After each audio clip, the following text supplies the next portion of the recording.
The story that we're in the middle of studying is the story of in Shmuel Beis. We're in the book of Shmuel Beis, Shmuel 2, chapter 19. We're towards the end of this, a very long chapter, chapter 19. And the story is, we're talking about David returning to his hometown, to his Ir David, to the city of David, which basically means to Jerusalem. David had escaped. He had run away. He was escaping the rebellion of his son. And the rebellion ended. His son was killed. And so David is on his way back. And David, what he wanted was that people should accept him as king and want him back.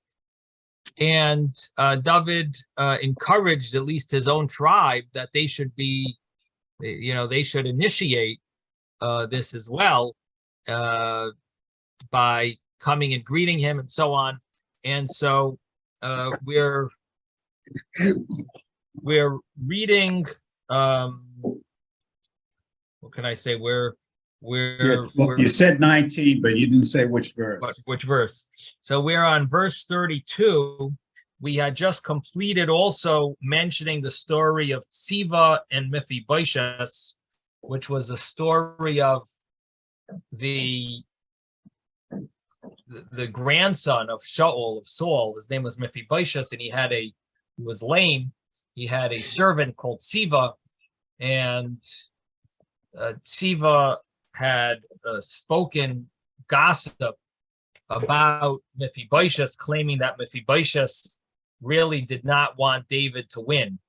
And so we were talking a little about that, I believe, last time, about if David actually accepted the gossip or not. Did David really believe the gossip he heard from Tziva or not? Basically, it had to do with the fact that Mephibosheth is the grandson of Shaul HaMelech, of Saul, and Saul, being the grandson of Saul, he might have his own desire to be king. And that would be the source of listening to the gossip of Tziva, claiming that Mephibosheth maybe was joining Avshalom. Maybe Mephibosheth really wanted to join Avshalom because maybe he had thoughts that maybe he would ultimately get the kingdom, and or even if not wanting to become king, maybe he did not want David to be as successful as he is. He would like to see David as a failure, because seeing David as a success makes his own family in a bad light, be seen in a bad light. And so in any event, it's unclear. There's an argument in the Gemara as to David's trusting that David trusting that gossip or not. Rabbi? Yes. Can I say something? Sure. I wanted to say, David calls it Ir David because he was not allowed to call it Jerusalem. The Yevusi said you cannot come into Jerusalem. So he bought or conquered a piece of land next to Jerusalem and developed it as his place. So he calls it Ir David. Okay. Today it's part of Jerusalem. Okay. Well, we'll see more about it. But yes. Okay. Good point. It's called Ir David. It's actually not called Yerushalayim. Clearly in the Tanakh, we don't really see the term Yerushalayim. So that's correct. It doesn't. Interestingly, doesn't say it doesn't say Yerushalayim.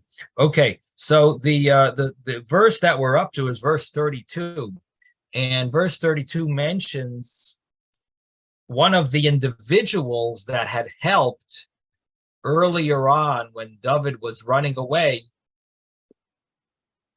Barzillai of Gilad. Now, Gilad is one of the cities that's on the eastern side of the Jordan. And so Barzillai is from that place. Barzillai seems to know the area well. And he also knows the Jordan River well, because that's his area. And because of that, David wants Barzillai to escort him through the Jordan. And at least one of the understandings is because he seems to know the way well, he would be a good person to go with. Now, Barzillai is getting old, and so we'll soon see there's a little dialogue between David and Barzillai as to inviting Barzillai to move to David's hometown and be part of his palace, be part of his meals, partake of David's meals with David. And the reason why David is so appreciative is because Barzillai helped him when everyone else was joining Avshalom. If you go back to chapter 17, you see there's a few names there that helped out David with finances, with food, and with other items that they needed. And it mentions over there that that Barzillai was one of those people who had helped in chapter 17 and verse 27, 28, 29. That David had come to Machanayim, which is, again, it's on the eastern side of the Jordan. So they're not actually in Israel at this point. And David had to run away to this place. And when David was there were some people that helped him, and mentions over there bedding, bowls, pottery, wheat, barley, flour, roasted grain, beans, lentils, toasted legumes, honey, butter, sheep, cow's milk, cheeses, and they brought them to David. So one of the people that was was a big donor was Barzillai. I thought he had two big donors, and Barzillai was one of them. So that's correct. Barzillai. We also read about Tziva. Tziva brought stuff as well, and basically Barzillai sustained David.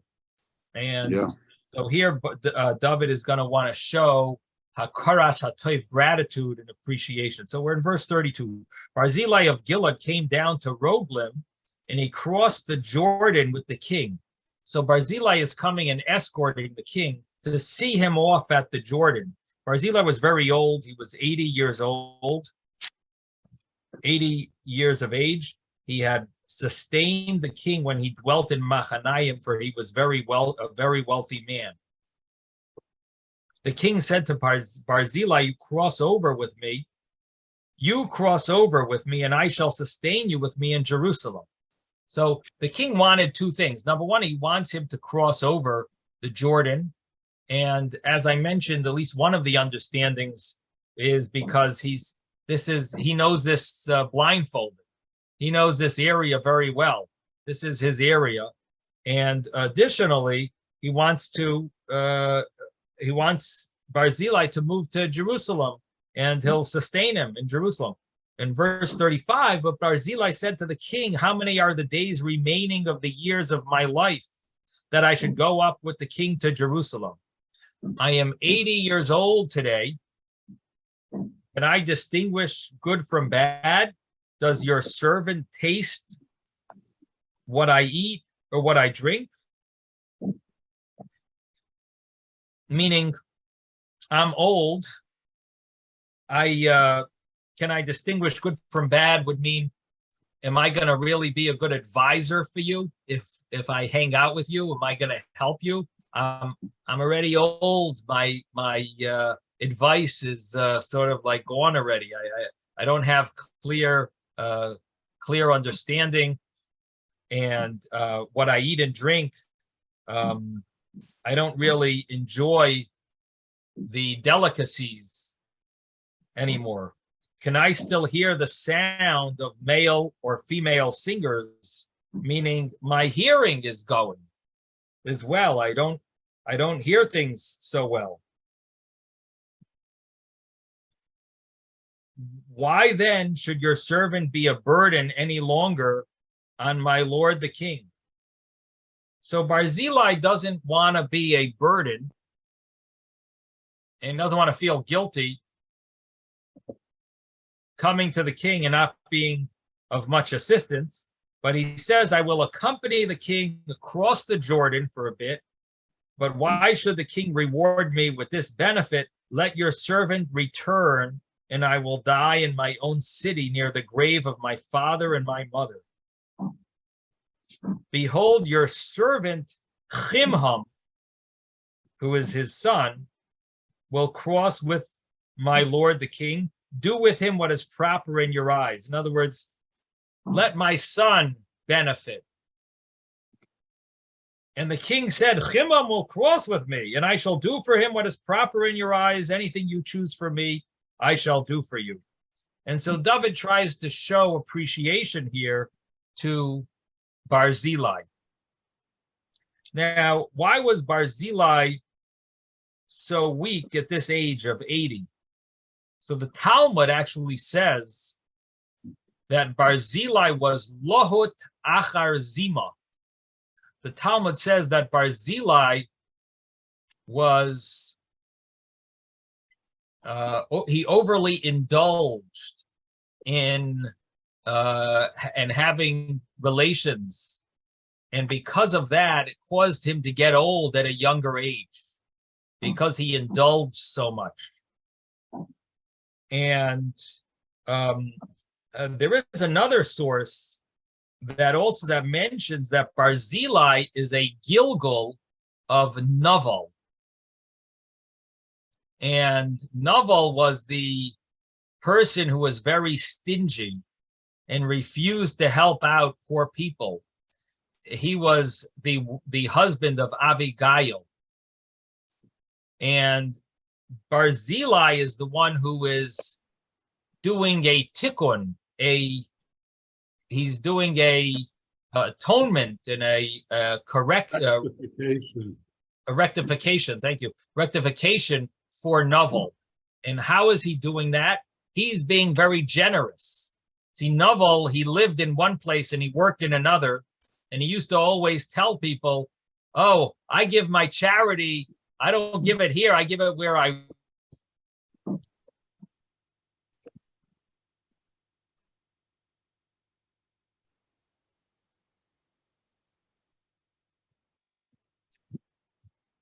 Well, he froze. Yeah. Today they say I give in the office. Right. I'm frozen all the time. Because you're old, that's why. Yeah.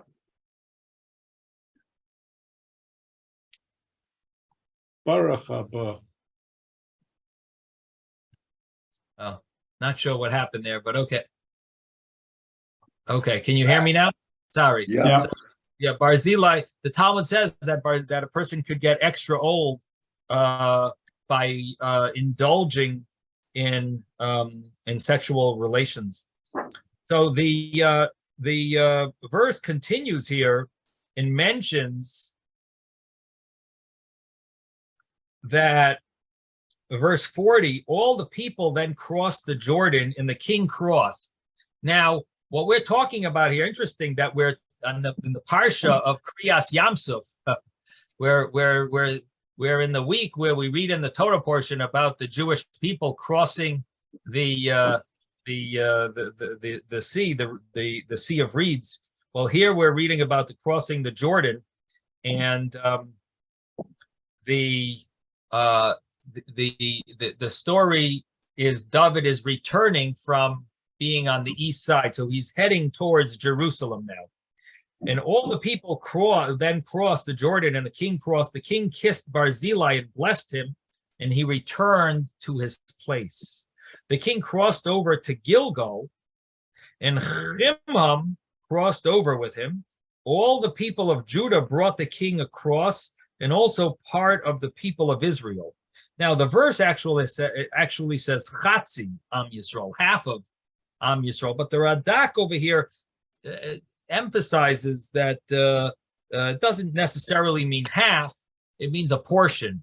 There were some people who crossed from. So it seems like the tribe of Judah had a very good representation at this escort ceremony for the king, while the people of Israel, which we basically could call them the 10 tribes, because Benjamin also had a very nice group of representing Benjamin. It says that Shimi ben Gera had taken with him 1,000 people from Benjamin. So there was a nice group from Benjamin that had come to escort the king. And Judah, it seems like the entire Judah came, whatever that, if that means it literally everyone or almost everyone. But the rest of the Jewish people, there was a portion of them, maybe a small portion even. And in verse 42, then behold, all the men of Israel came to the king and said to the king, why have our brethren, the men of Judah, abducted you? They have brought the king and his household across the Jordan and all of David's men with him.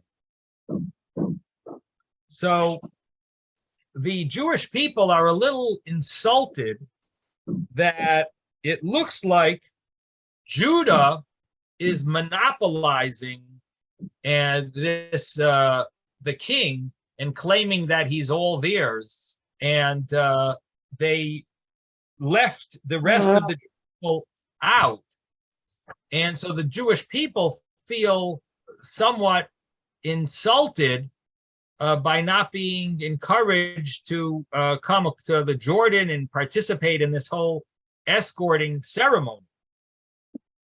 In verse 43, all the men of Judah answered the men of Israel, because the king is related to me. Why then are you angry over this matter? Have we partaken of the king's food? Has he granted us some special portions? Is it like we came to the palace? You know, we felt obligated to escort the king, and it's not like we were given any.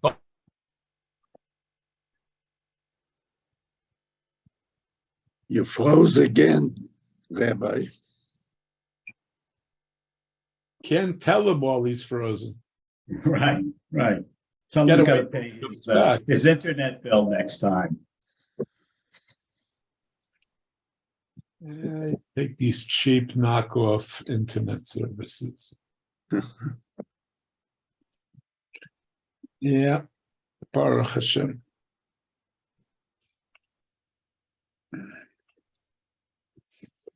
Now he's offline entirely.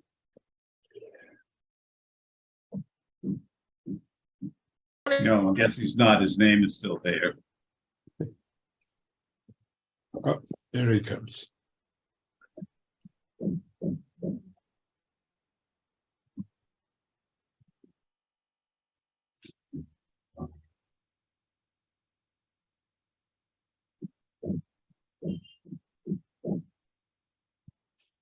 Okay, not sure why that keeps happening, but Baruch Hashem. Baruch Habot and Satan. technical difficulties happen. So Which parak are you in? we're at the end of chapter 19. It's a very long chapter, but I hope to conclude in shortly. So there seems to be some friction over here between the 10 tribes and the tribe of Judah. And Judah wants to answer them that, you know, we didn't, it's not like we got any major bonus over here. So don't be so insulted that you weren't notified. Now, one of the commentaries here brings that the tribe of Judah mentioned to the other tribes, actually, Maybe I should read the next few verses first. Let me just read the next few verses, then I'll fill you in on what they actually, what they said. But the men of Israel answered the men of Judah that they have 10 times. Oh, we said that already. Was it not my initiative to bring back my king?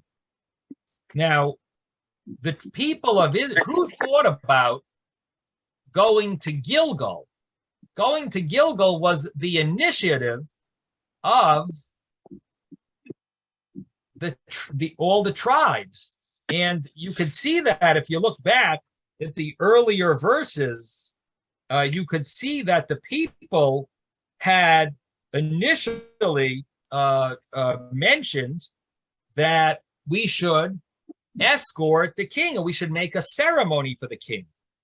And this would be, if you want to look back, you could look back to verse 11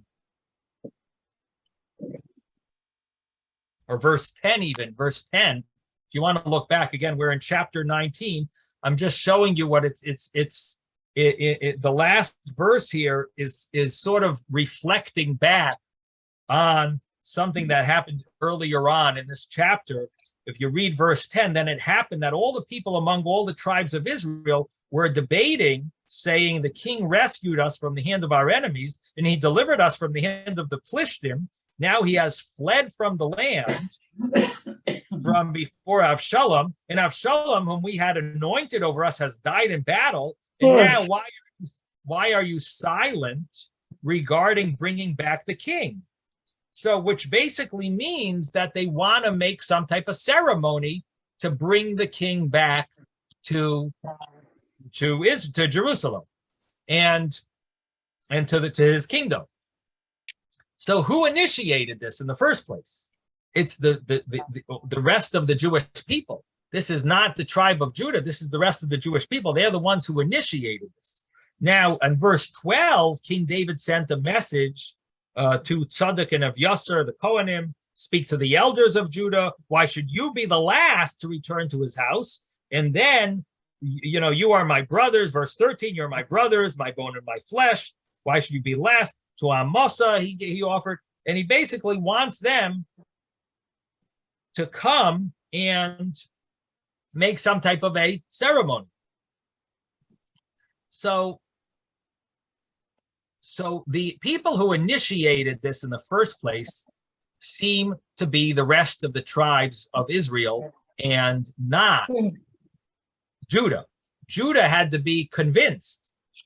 David sent a message with the Kohen Gadol and the Kohanim, and they spoke to the elders, and the elders got the group of basically the Jewish people are insulted.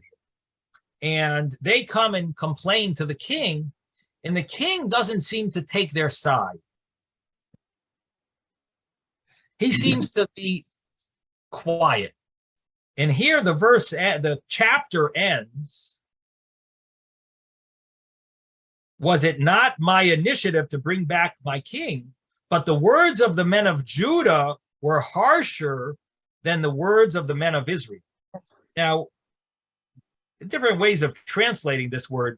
It uses the word harsher. That's the way at least the Metzudah Tzion says it.